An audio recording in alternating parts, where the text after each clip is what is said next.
stuck. I got you. You know, we wouldn't miss if we could. I know. Coach, it was messy, but how did you guys find a way to get it done?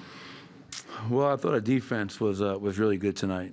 Obviously, there were some times in transition that it was horrendous with the coast-to-coast drives, but 39 from the field in today's NBA, only 23 from the three-point line. So I think our defense was really effective, but offensively, 62 in the paint, 28 in transition. And when you have two starters back in Denver, you need to get easy baskets. So for us to be able to run for 4 quarters, and we got contributions from everybody. I mean, we had guys foul trouble. Vlatko goes down. I thought Vlatko was great tonight before the injury. So you're just calling upon guys to go out there and play their minutes to the best of their ability. Obviously, you have to give Russell Westbrook a special shout-out. His number 200 in terms of triple-doubles, all-time NBA leader. And the cool thing about it is the guy that's going to break his record is on his team right now, and Russ got the defensive player of the game. He guarded everybody in that team tonight, took a big charge, got a big steal. Jamal got going. Obviously, it's great to see him make shots, and Michael Porter set the tone for us early with how aggressive that he was. So this was a true team win. You could fight for it.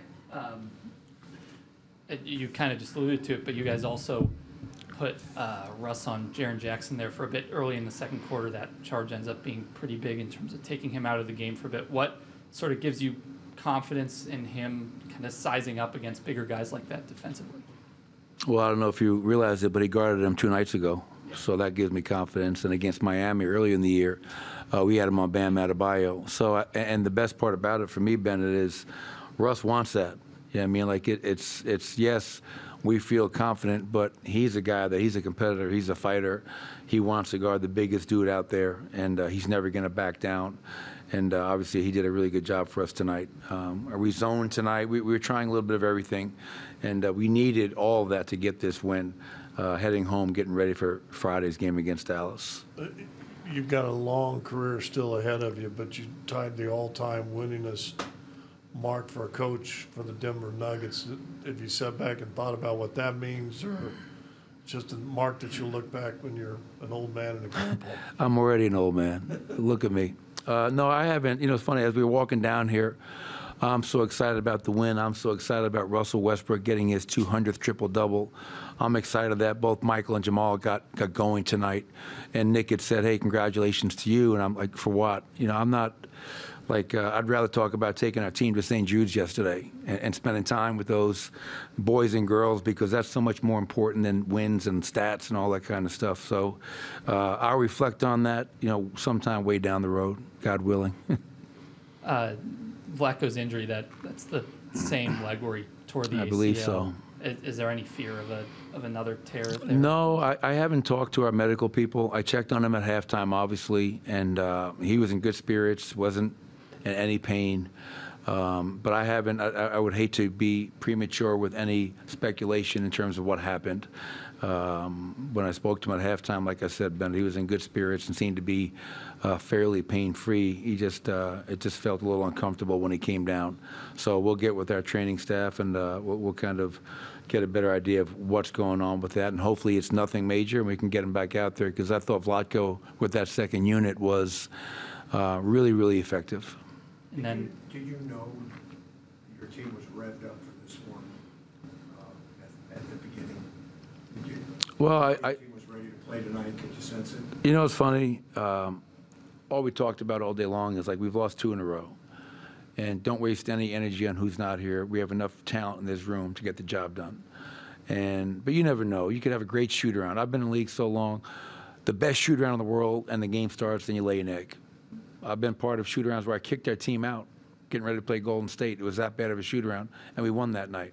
So anybody says that, oh, I could tell our guys were ready, they're full of shit. You never know what's going to happen when that ball goes up in the air. But when the ball did go up, Chris, I did know we were ready, because I love the start that we got into. The guys on the court, the players on the bench, into the game, defending, running, and just I think our guys were tired of losing, and they did something about it, which was great to see. One quick follow-up. How did you know? Go ahead. We'll get back to that. Yeah, if you want your chance. I was just gonna ask, I don't know what Mike ended up with, I think it was 24, but to do that without making a three is a pretty rare stat line for him. Just what have you kind of seen from him with the ball in his hands, attacking closeouts, that kind of thing?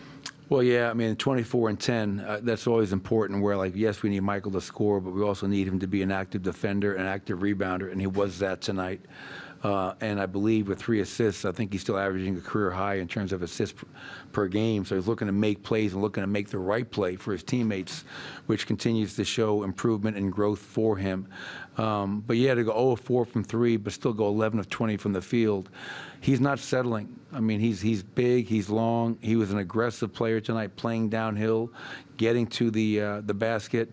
And I know he was beating himself up over the missed free throws, but he got to the foul line 6 times, and that's a great number for him.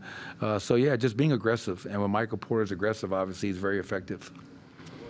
I remember what I wanted to ask you, Coach. You know what? It's not Alzheimer's, it's summertimers. I got it.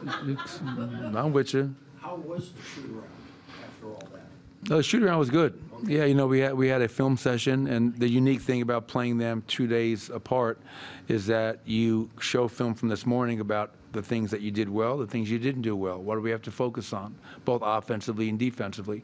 Then we came over to the arena, and we got a bunch of shots up, and we scripted against how they were going to guard us, and we went over their plays with pace.